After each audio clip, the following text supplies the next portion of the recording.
Maing buntag ya mga kos no. So karong adlaw mga kos sa ubani ko ninyo mga kos kung unsay kinabuhi sa usa ka kolektor mga kos.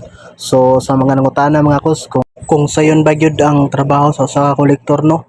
So actually dili gyud siya ingon sayon no. Unsam na actually. Ayun na sige pangutana diha basta kay mauna na akong istorya. Gitudlo ng mama diha. So dili gyud siya sayon mga kos kay kailangan jud ka og naa kay kakugi no, saktong kugi gyud kani no. Kay taga-adlaw ka nga naa sa kadalanan, uwan init imong masagubang diha mga kos. So amping kita permi no. So salute day ko sa mga parihan akong trabaho diha no nga di gyud lalim ngani nga trabaho mga kos. Pero tungod sa atong pamilya kos sa kamot ta para mabuhi. So during nga part mga kos, nangita ko sa kung sa ka customer diri no nga nag-drive og sikad.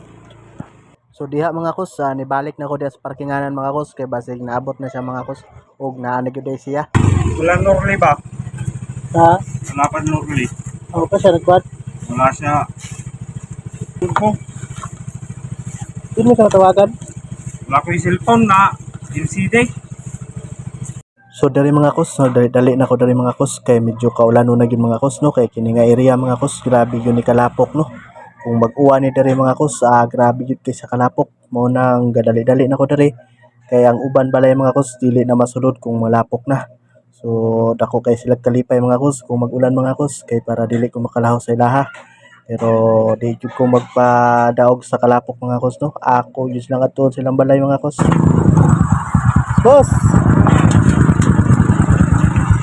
So dari mga kos na ako din natagpuan ng akong customer dere no. Kay nag-drive ko ni siya sikat mga kos.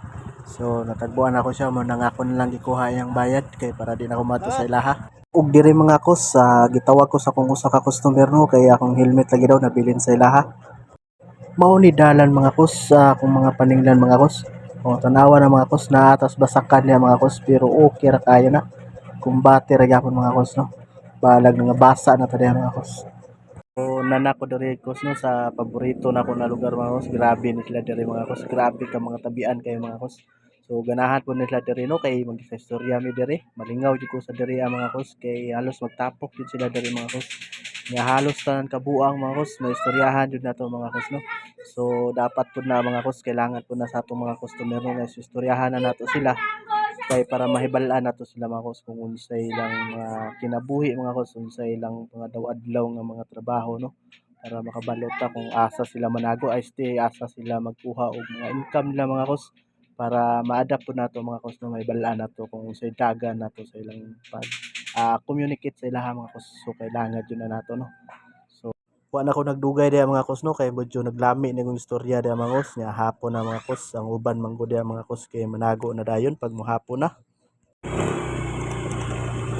So diha mga kos padulong na ko uli diha mga kos kay medyo hapon na gyud no. So kailangan na gyud ko mauli diha kay napay mga uban ngud mga kos nga tuuno na ako mga kos mang layo pa kayo ilaha. So kailangan gyud na ko sila maadto kay makuha na ko ilang mga payment mga kos. So dali mga kos sa makita ninyo no nga basakan jud siya tanan.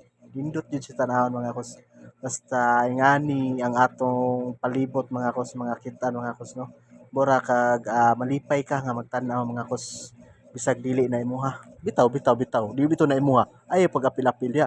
So maura to mga kos, daghang kayong salamat.